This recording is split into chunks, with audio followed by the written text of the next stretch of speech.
Health, Wealth, and Sex podcast. For this presentation, we'll be giving a commentary only, and we'll be diving deep into the truth behind why black women or darker skinned women like weed. People are loving the weave they wear because it comes from their native dark skinned ancestors.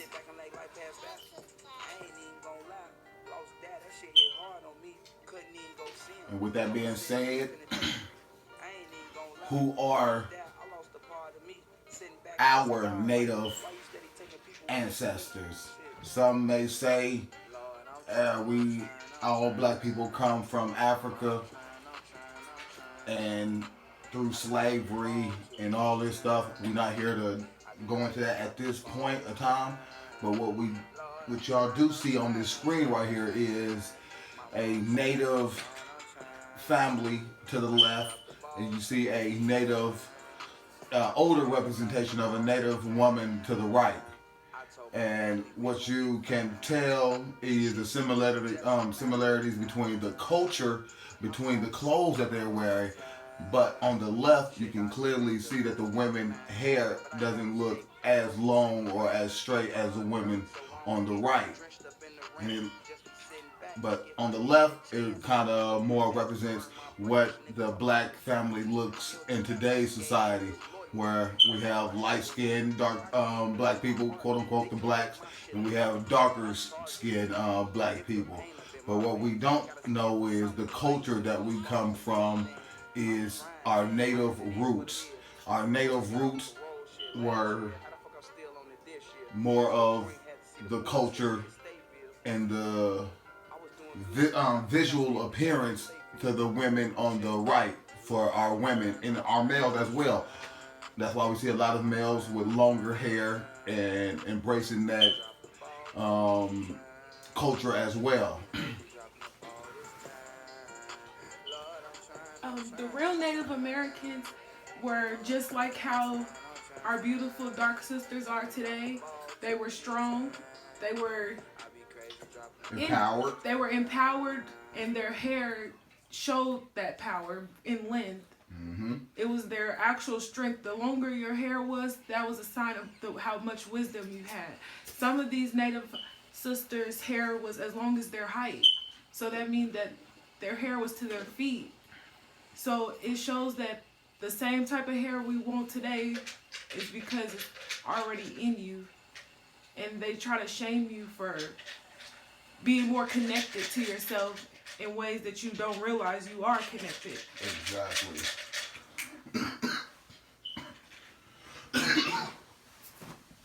Next slide. What did hair mean to Native Americans? As I just said, your hair, based off what I just said, your hair length was based off how much experience you had. Stop. It represented a strong culture identity. This promotes self-esteem, self-respect, a sense of belonging, and a healthy sense of pride. This is why they cut your hair when they enslaved you. Because they wanted to humiliate you. They didn't want you to be able to have any self-identity or pride. The hair was more than just hair. It showed power and physical strength. They only cut their hair in the act of grief, disgrace, or even rebellion, which was a very small percent. But white people made long hair a violation of these companies' grooming standards when they integrated Native Americans into the white society, which led to them losing their identity more, because you have to portray something that you ain't. Exactly. So the longer you portray something that you ain't trying to fit in, you lose who you actually were. And that's why we have a lot of women and men, black, that we call ourselves. We actually don't know where we come from, and most people just settle on, oh, we come from slavery. So just like they said, the few of us that they did enslave physically, they cut their hair physically, and the other ones that they enslaved mentally, they also made them cut their hair and change their the way they look. So by the time they got done, you couldn't tell who was enslaved physically or mentally. You can go. Yep, you can go. That's also why people are intimidated by men with longer dreads today. They feel like they feel the power. So From where it came from. they feel like inferior feelings against these people because it's intimidating for someone this dark of today to have this much hair, and it shows failure in what they actually tried to accomplish, which is another topic. In this picture, you see a native male, which shows you that even men, this hair was empowerment. It was symbolic to both sides. Not only women cherish their hair, the men cherish their hair as well. And it represented their culture that they represented, and it represented unity as a whole. And like she was saying previously on the other slide, it represented the wisdom that you had. So in today's time, we see a lot of men, darker skinned men. If you pay attention, a lot of any darker skinned men that have longer dreads, and I'm talking about the long dreads like they've been growing them for 10 or 15 years, them are some of the men that actually are a little bit more wiser and can speak on various topics with the perspective of knowing more, because it shows through the length of their hair. And that's not stopping anybody that does not have long hair from knowing that wisdom because of the day and age that we in. But we just showing you the symbolism and the comparison of today's men that have long hair and the men that were back then that had long hair. And as we see right here with the United States is what we call it today. This was what we called it back then, or this is what they saw it as when they came here. The tribes of the Indian nation, and they call us Indians, so it separate our mind from thinking this is where we come from. But in reality, it's just the tribes of the native indigenous people, and we were all colors, lighter hue people all the way to the darkest hue people. We all integrated and we all shared this land as one, and we all were on the same wavelength. Like I said previously, once you're on a certain wavelength, that's why your hair is able to grasp that frequency and continue to grow at such a rapid rate, quicker than what we can grow our hair now, because we're not on that same frequency. And the sad part about it is the way that they manipulated us is they cross engineered us with what we see here on this slide, which is, where did the problem start? Steve, sit down. In 1492, Christopher Columbus ordered 6 natives to be seized as servants. And what that simply meant is they not enslaved, no, they just kidnapped them to learn their ways. So when they said they ordered 6 natives to be seized as servants, seized simply meant back then is, we're gonna pay or bribe y'all enough to show us y'all ways. But in today's society, we think, oh, they captured or enslaved them. No, really, they just kidnapped their mind with things that they did not have back then, and it had to been 6 naive slaves. 1,600 settlers were coming across beautiful dark women with long hair. Once they went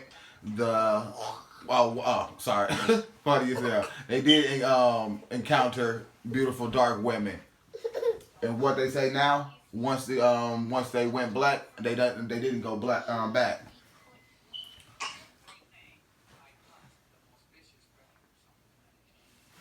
The 1,600 settlers that were coming across beautiful dark women were lusting for these women in ways that they have never felt before, and they fell in love.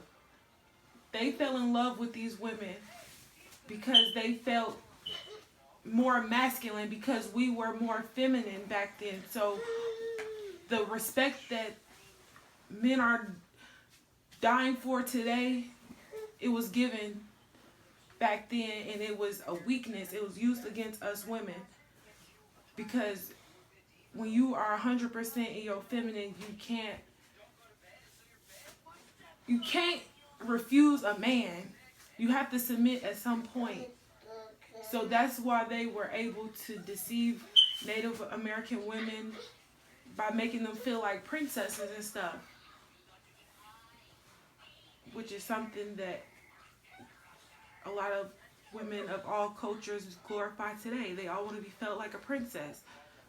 They all want to be gifted with things, meaningful gifts like flowers, chocolate, and money, physical things, high value man shit. Simple as that. yeah, they want. Alrighty. So the two-spirit meant that you were a third gender, which today may be known as bisexual.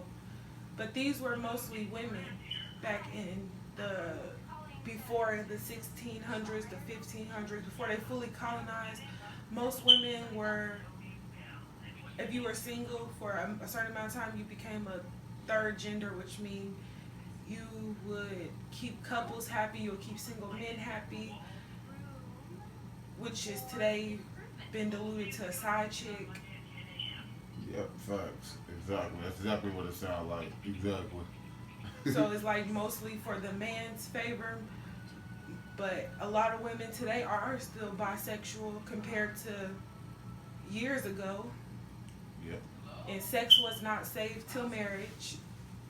Even parents back then knew and expected their children to engage in sexual activities because there was no boundaries when it came to creating life, because they already had instilled so much knowledge on them. By the time you're thinking about sex, they know you're ready to have sex. But now today, people are just having meaningless sex without the intentions to recreate or procreate. Native Americans were able to discover people were mixedly European based off how hairy you were, because Native Americans were not hairy people. Their skin was naturally smooth. People of darker tones, they're not hairy people. It's like they don't have hairy arms, hairy backs. Until they started. But it seemed like the lighter you get, the more hairier people. Like light-skinned men probably look like they're more hairier because there's more European in them. They have the hairy arms, hairy back. And that's on the light-skinned nigga side and the Caucasian race side. So it's like they're both hairy type people. So that shows that you've been mixed around prior to being labeled as black. Exactly. Native Americans had thin or scattered hair. If they seen hair, they would easily pluck it. They had fine pube hairs, if they had any. They didn't have armpit hair, so it shows that everyone's been stripped from a Native American if they're looked at as black or white today. Because you get some people that's a little hairy and super hairy on both sides. But they claim one is from Africa. Exactly. And I don't see hairy Africans either. Nope, show don't. Exactly. Show the fuck don't. Hey, Rosa. What are we doing today? When did black women lose their long hair?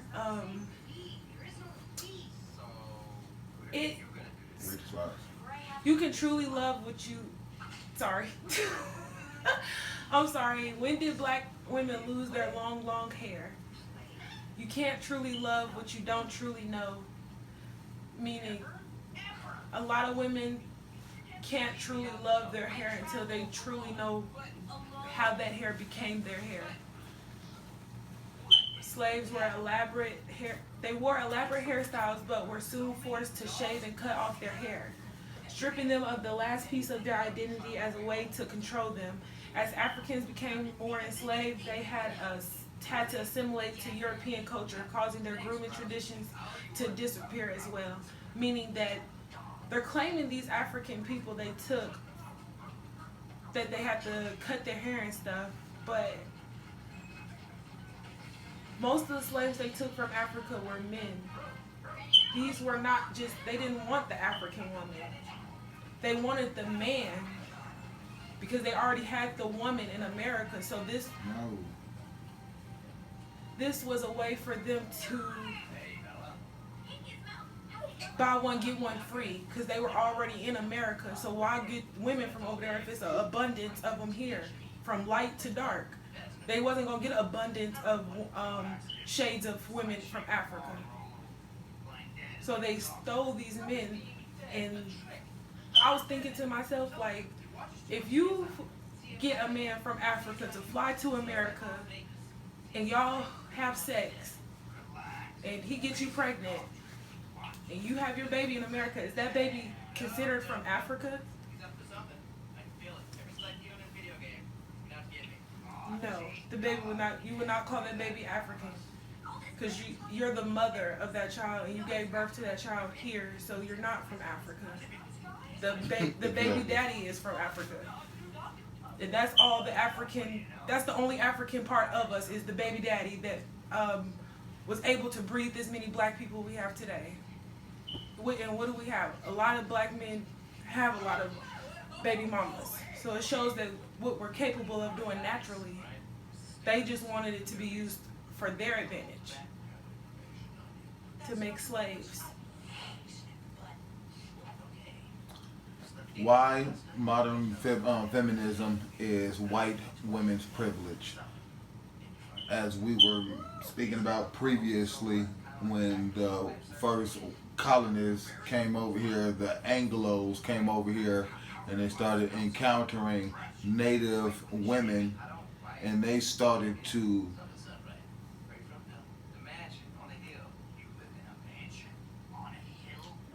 impregnate and procreate with those native women, and also create offsprings of what we call the slave master having sex with slave women and shit like that. But what they not telling us is that a lot of these relationships with the native women were not only consensual, but they were easily to get into. It wasn't something like you had to force it on all native women. Like she was saying previously, they were bribing them with gifts and other elaborate gestures to intrigue them enough to procreate and do things with. And back then in them times, when there were no such thing as a plan B or no condoms or anything like that. So if a what we call them, the settlers, if a settler or a colonizer came down here and seen a woman and had to do this to get in relations with her, it's not that hard to be able to impregnate her at that moment. You don't have to wait and think about it. No, you just go out and do it. So this is why, and like she said, they were so feminine. Once they became pregnant by one of these white settlers, and then basically he owned her now. So then at that point, then you can keep going on and keep doing this same structure. So just like as you see in the top picture right here to the right, you see you see a white man, you see all these natives, and you see maybe another native man, and you see another mixed native and white man. But then what you see is a lot of the darker skinned native women, and these were the women that they were procreating and reproducing with to create what we call white people today.